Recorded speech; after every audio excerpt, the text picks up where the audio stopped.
Dan Ashworth to Manchester United has already been confirmed.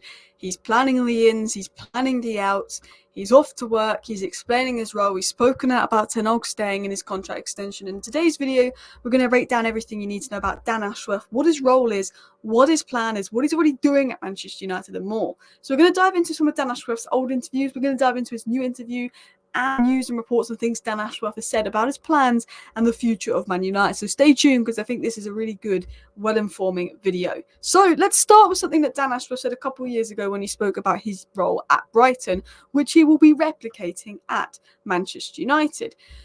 He said, "There's 6 things that come into me in my job. That's the men's first team, the women's first team, player recruitment, the academy, the medical and sports science, and the player loan department.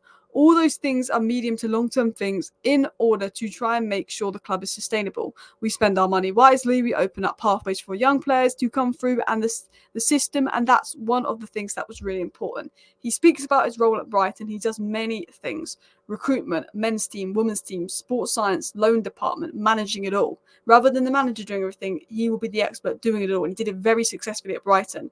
And he's saying these are medium, long-term things. It's not going to happen overnight, and that is completely true. It doesn't happen overnight. Man United might not see what Dan Ashworth has done in the first 2 years, but 5 years on, you will see the work that Dan Ashworth has done, the changes he's made, and we're going to talk about that in a second.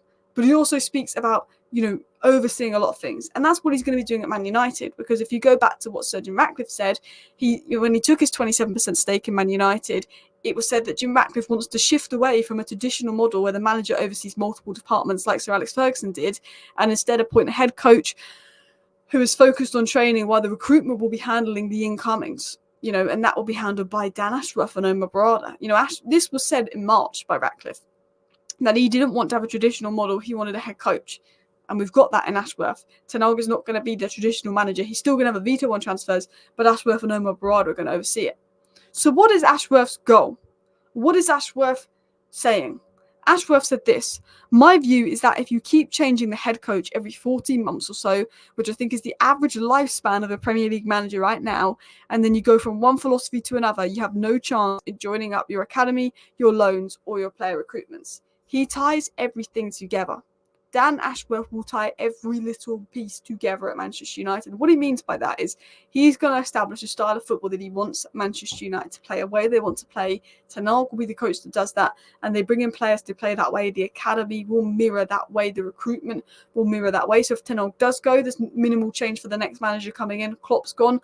Arne Slot plays a similar style of football to Klopp, so there'll be changes going on, but he'll be able to adapt to a lot of the things. He uses his system similar to Klopp. You look at what Liverpool are doing. It's a head coach, so it's minimal changes, because if you keep going from one philosophy to another philosophy, and you keep having these 14 months plans, which Man United have, these 2-year plans, 2-year cycle, 2-year cycle, 2-year cycle, Ashworth said it doesn't work. These 2-year cycles don't work. You have a manager, you back the manager. If you think the manager's not good enough, he will be the head coach. You then bring in another manager to play the philosophy you want to play the way that you've been recruiting players to play the way the academy's been recruited to play. You have a vision and philosophy for the academy, the recruitment, the players, the way you want to play, and you do everything around that, so you don't have to keep going through these 2-year cycles, which is something that Man United have continuously had and something that Man United have continuously struggled with. Ashworth also spoke about Erik Ten Hag. He said this because Ten Hag has obviously been sort of confirmed staying at United with extension.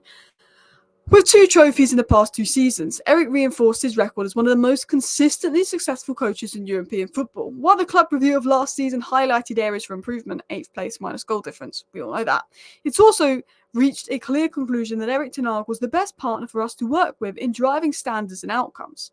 The group of players and staff have already shown they are capable of competing and winning at the top level. Now we need to do it more consistently. With our strengthened football leadership team now in place, we're looking forward to working hand in hand with Erik to achieve our shared ambitions at this club, is what Ashworth had to say on Ten Hag staying. Now, Ineos have a reputation at Nice backing managers constantly, but we know Dan Ashworth's a big fan of backing the manager. I mean, there were some Newcastle fans online calling for Eddie Howe to be sacked, even they had that awful injury crisis, when I think sacking Eddie Howe would have been a silly decision from Newcastle, and Ashworth stayed put on it, although he did end up going in like February time.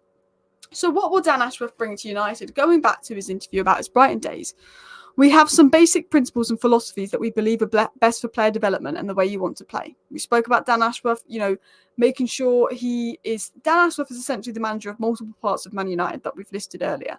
And he wants to align all of them to do what's best on the pitch and create the philosophy. He wants, the recruitment, the style of play, the academy style of play, the coach, all to link up at one. And all of those, he manages 6-7 things, and they're all going to link up at one.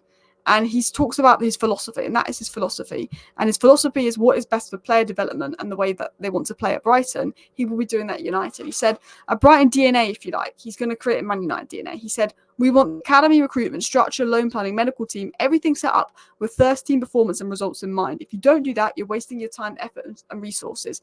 Now, Man United have set everything up with the commercial focus of what could make us the most money, what could sell the most shirts.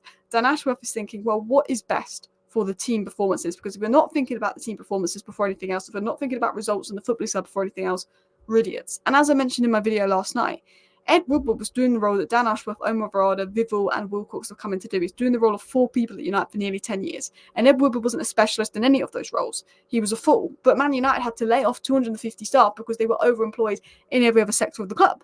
So it was like, boo. Now Man United are thinking, well, we got to, get rid of some people. We've got an inflated workforce, and we need to bring people in on the footballing side. We need to bring people on the sporting side. Man United have never had someone managing the club at the top that's focused is success on the pitch. It's always been the financials. And Ashworth is saying, well, if you don't do that, it's silly. So now Man United's focus is going to be on the financials. It's going to be on, okay, what do we believe is financially best for Man United? Because you're wasting what do we believe is best for Man United results-wise, he's saying. Because if you think about what's best financially, you're wasting your time. It's got to be, Dan Ashworth will be owning 6 different pillars of United. He'll be managing 6 different pillars of Manchester United, And he will be doing that, trying to get them to link up with what is best results-wise, creating a Manchester United DNA, which is massively needed. So let's talk about work that Dan Ashworth is already reportedly doing. Dan Ashworth has identified 7 players he wants to sell at Manchester United, which he believes can raise a combined 200 million. Victor Lindelof, 1 year left on his contract, not good enough. Harry Maguire, ageing, high wages, not good enough to be a starter, decent enough to be a bench player, but on high wages. Casemiro, high wages, poor season. Eriksen, ageing, high wages, poor season. Anthony, not good enough. Sancho kind of got to go because of external issues, and Mason Greenwood. Dan Ashworth has already sat there and said, you know what, there's 7 players I want out of United. I believe that Wan-Bissaka and McTominay are probably players whose sale he may explore as well further on, depending on the bids coming in. I don't think they're priority to sell. I think these players are priority to sell. We want 2 centre-backs, so we need to sell one of Maguire and Lindelof. We want 2 midfielders, we've got to sell Casemiro and Eriksen. We need a right winger. We've got to sell Anthony Greenwood, Sancho, at least 2 of them. I don't think we'll be able to sell Anthony. But Dan Ashworth is like, yeah, he's already here and he's already decided those are the players I want sold. Which brings you into Dan Ashworth, because he likes to make changes quickly. He likes to get work done. He likes to make changes quickly. On Monday, this is an article from last year when he was at Newcastle, or 2 years ago even. On Monday, a report profiled how Dan Ashworth has overseen a massive overhaul of the academy recruitment department, including headhunting and bringing in 30 new staff members in a matter of months. A lot more visible, of course, has been the recruitment of some of the very impressive signings of first-team players like Nick Pope and Sven Botman and Isak. And wow, what signings Isak's been, especially. But Sven Botman was very good before his injuries, and Nick Pope's done a job.